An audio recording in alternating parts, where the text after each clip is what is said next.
ఇది ఏంటి? Delhi world public school అట.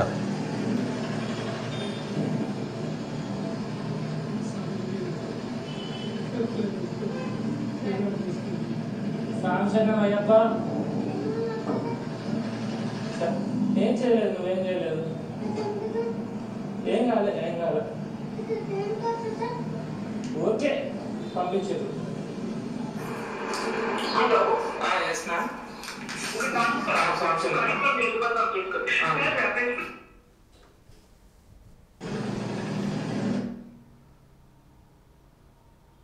Hello, yes ma'am.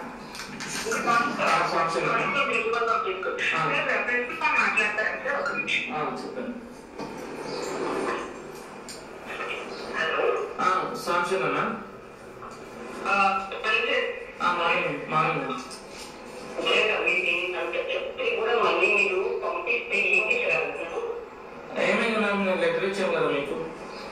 మీకు కూడా సత్యం పంపించాను, చూసుకోండి. నిన్న పంపించలేదు కదా మ్యామ్, నిన్న పంపించి నేను పంపించుకుంటుంది. ఇప్పుడు వచ్చి తీసుకెళ్ళిపోవాలి. ఇప్పుడు వచ్చేట తీసుకెళ్తాం, మీరు బస్సులో తీసుకెళ్ళారు కాబట్టి బస్సులో పంపించండి. నేను ఆఫీస్లో ఉన్నాను మ్యామ్. అది చెప్తున్నాను, బాబు క్లాస్ లో లేడు. బాబు లైబ్రరీలో కూర్చోమన్నాడు. ఎగ్జామ్ అక్కడే కండక్ట్ చేస్తాను, సాయంత్రం బస్సులో వస్తాడు. ఓకేనా? సత్యం ఆల్రెడీ వెళ్ళిపోయింది. ఇప్పుడు మా బాబు మీరు మా బాబుని అట్లా లైబ్రరీలో కూర్చోబెట్టారంటే అంటరాని వాడా? తను అంటరాని వాడా? అంటరాని వాడు. మీరు లైబ్రరీలో ఎలా కూర్చోబెడతారు? క్లాస్ లో కూర్చోబెట్టకుండా మీరు లైబ్రరీలో ఎలా కూర్చోబెడతారు మ్యామ్? తను అంటరాని వాడా? మీరు లైబ్రరీ అట్లా సపరేట్ ఎలా కూర్చోబెడతారు? డిసిషన్ తీసుకుంటే ఇది భారతదేశంలో అయ్యప్ప మాలేసుకుంటే ఒక సచ్చిన school Delhi world public school అట. హిందువుల దమ్ముతోటి ఆ స్కూల్ రద్దు కావాలి. ఆ స్కూల్ అనేటువంటిది ఉండకూడదు. ఇంకా భారతదేశంలో కూడా అయ్యప్ప మాల వేసుకుంటే స్కూల్కు రావద్దన్న స్కూల్ అన్నిటి కూడా రద్దు చేయాలి. ప్రభుత్వం కూడా స్పందించాలి. అరే కుక్కల కొడక, ఎవడైనా బుర్కా వేసుకొని వస్తే వద్దంటవా నువ్వు? అయ్యప్ప మాల వేసుకోవడం అనేటువంటిది నిషేధించబడింది ఆ భారతదేశంలో. అదేమైనా ఉగ్రవాదమా?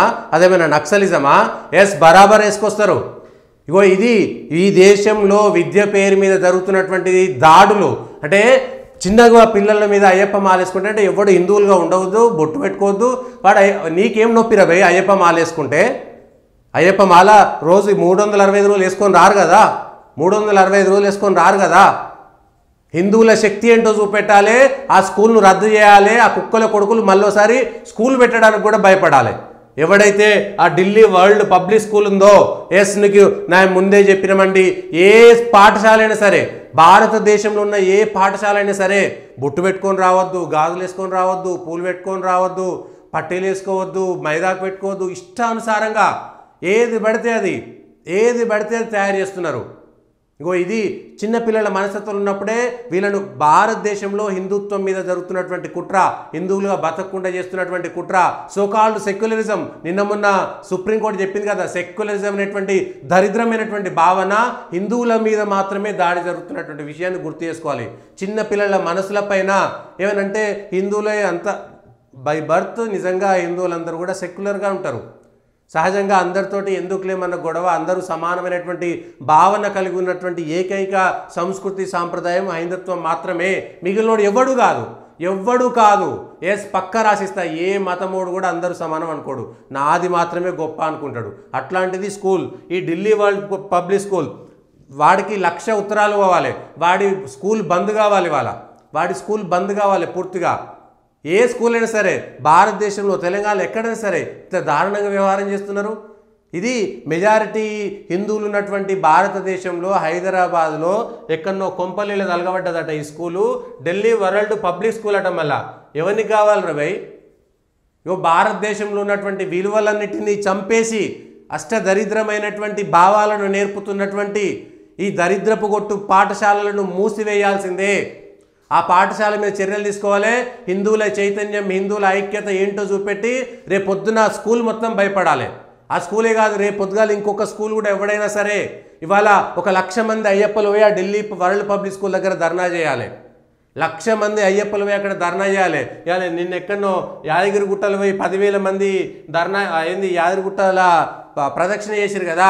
ఎస్ ఇవాళ అయ్యప్పలకు ఉన్నటువంటి శక్తి ఏంటో ఆ స్కూల్ దగ్గర పోవాలి, 1,00,000 మంది పోయి అక్కడ ఉండాలి. ఇంకొక 30 ఉన్న స్కూల్లో పిల్లలందరినీ అయ్యప్ప మాలలు వేసి పంపించాలి. నీకేం నొప్పి భయ్, చదువు చెప్పు. వాడు ఏ డ్రెస్ వేసుకొస్తే నీకేం సంబంధం? 40 రోజులు మాల వేసుకుంటాడు, మాల వేసుకున్నప్పుడు వేసుకొని వస్తాడు. అంటే పిల్లల మనసులో ముందు నుంచే ఆ పిల్లగాడు బండి కార్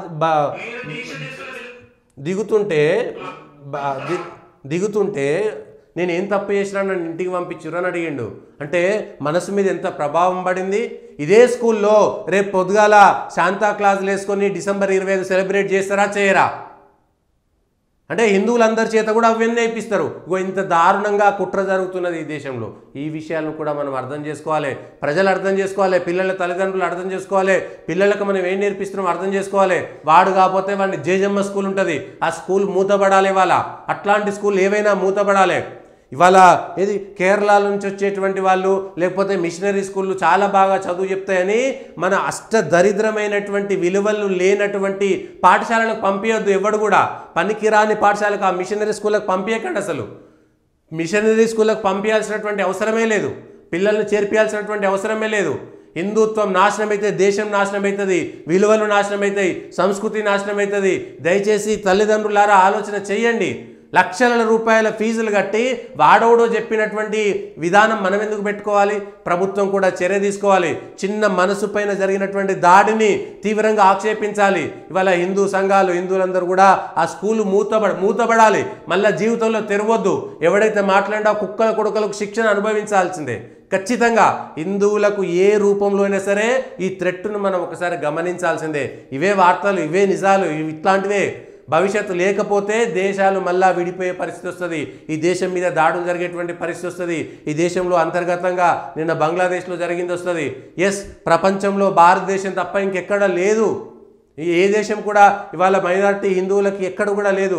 కాబట్టి హిందువులంతా జాగ్రత్తగా లేకపోతే గనక ఈ ప్రమాదంలో చాప కింద నీరులాగా రెచ్చిపోతుంటారు వీళ్ళందరూ కూడా.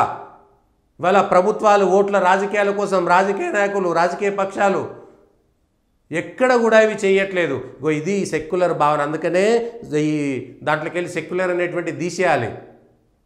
రాజ్యాంగంలో సెక్యులర్ అనేటువంటి తీసేయాలి.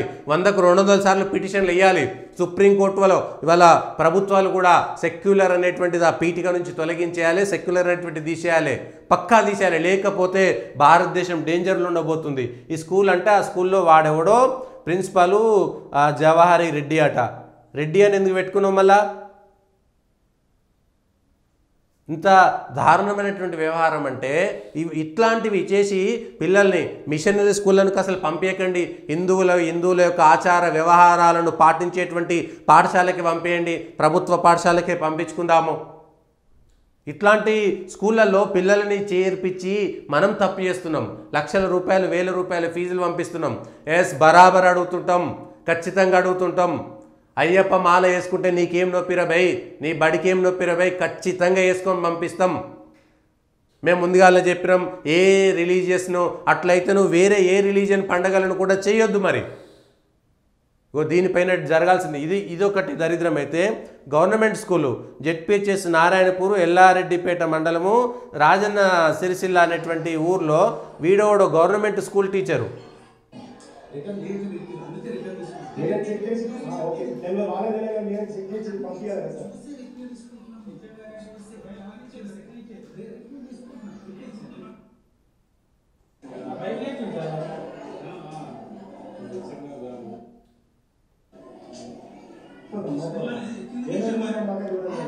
గవర్నమెంట్ స్కూల్ పిల్లలకు క్రిస్మస్ గిఫ్ట్ అట.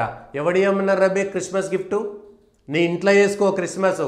గవర్నమెంట్ స్కూల్ టీచరు గిఫ్టులు ఇచ్చి దాంట్లో బైబిల్ ఇచ్చి ప్రచారం చేస్తున్నారు. అని నిన్న సస్పెండ్ చేసిర్రు. మళ్ళా అదేందండి భగవద్గీత? భగవద్గీత మాత్రమే ఇవ్వాలి, భగవద్గీత మాత్రమే చెప్తారు. ఈ దేశంలో స్కూళ్ళల్లో హిందువులకు సంబంధించినటువంటి పండుగలే, నీకు ఆ 4 పండుగలకు సెలవులు ఇవ్వడమే దరిద్రం ఎక్కువ. అంటే వాడు క్రిస్మస్ గిఫ్ట్ అనే పేరు మీద ప్రభుత్వ పాఠశాలలో వాడికి మళ్ళీ ఉద్యోగం ఇవ్వద్దు. అసలు వాడు ఏ దాంతో ఉద్యోగంలోకి వచ్చిండో చూడాలి. ఎస్సీ రిజర్వేషనా, బీసీ రిజర్వేషనా, ఏ రిజర్వేషన్ తోటి ఇచ్చిండు, ఎవడిచ్చిండు అనేటువంటిది పెట్టాలి. ఎవడు ఏమన్నారా క్రిస్మస్ గిఫ్ట్ నిన్ను ఎవడు ఏమన్నాడు? ప్రభుత్వ ఉపాధ్యాయుడు లింగరాజు బొంగరాజు అనేటువంటి వాడు ఎవడు ఏమన్నాడు నిన్ను క్రిస్మస్ గిఫ్ట్? ప్రభుత్వ పాఠశాలకు వచ్చి క్రిస్మస్ గిఫ్ట్ ఎవడు ఏమన్నాడు? నిన్న భగవద్గీత జయంతి, నిన్న భగవద్గీత పంచిపెట్టాల్సింది. ఆ దరిద్రమైనటువంటి అన్నీ ఇచ్చి ప్రజలే ఇట్లా జరుగుతున్నటువంటిది, ఇది కుట్ర జరుగుతున్నటువంటిది. నిన్న సస్పెండ్ చేసిర్రు. అది మత ప్రచారం కిందికి వస్తుంది. రాజ్యాంగం చెప్పింది, మత స్వేచ్ఛ కిందికి రాదు అది. ఇవి మన మీద ఇటువైపు నుంచి దాడులు జరుగుతుంటే, సంస్కృతి పరంగా ఆర్థిక పరంగా ఇవన్నీ జరుగుతుంటే అవన్నీ పక్కకు పెట్టేసి కేవలం రాజకీయ ఓట్ల కోసం, ఓటు బ్యాంకు రాజకీయాల కోసం కేవలం ఓట్ల కోసం వాడు ఓట్లేస్తాడని ఆఖరికి వాడు అసిద్ధం పెట్టినా తినేటువంటి రకానికి దిగజారినటువంటి రాజకీయ పార్టీలు ఉన్నంతకాలం భారతదేశం బాగుపడదు. భారతదేశం అత్యంత నీచ స్థితిలోకి వెళుతుంది. అవన్నీ నీచమైనటువంటి పనులే. ఎవడైనా ఉంటే వ్యక్తిగతంగా వాడెళ్తాడు. మరి హిందువులకు సంబంధించినవన్నీ ఎట్లా చెప్తారు అంటే ఇది హిందూ దేశం రా నాయన. మెజారిటీ 80-90% మంది హిందువులు ఉన్నటువంటి దేశంలో హిందూ సంస్కృతి సాంప్రదాయాలు మాత్రమే ఆచారయోగ్యమైనటువంటివి. మిగిలినటువంటి మైనారిటీలు వాళ్ళ వ్యక్తిగతమైనటువంటివి. 80-90% ఉన్నటువంటి హిందువుల యొక్క ఆచార వ్యవహారాలు మాత్రమే ఈ ప్రభుత్వం యొక్క ఆచార వ్యవహారాలుగా ఉంటాయి. అది రాజ్యాంగం కూడా అదే చెప్పింది. ఇష్టానుసారంగా మత మార్పిడి ముఠాల వల్ల ఈ దేశాన్ని సర్వనాశనం చేసి జార్జ్ సోరోస్ చేతిలోకి నెట్టబడేటువంటి పరిస్థితి తీసుకొస్తున్నటువంటి విదేశీ భావజాలపు కుట్రలకు బలి చేస్తున్నటువంటి దేశాన్ని కాపాడుకోవాల్సినటువంటి పరిస్థితి ఉందా లేదా అనేటువంటి ఒకసారి చూడాలి. ఇది పెద్ద వార్త.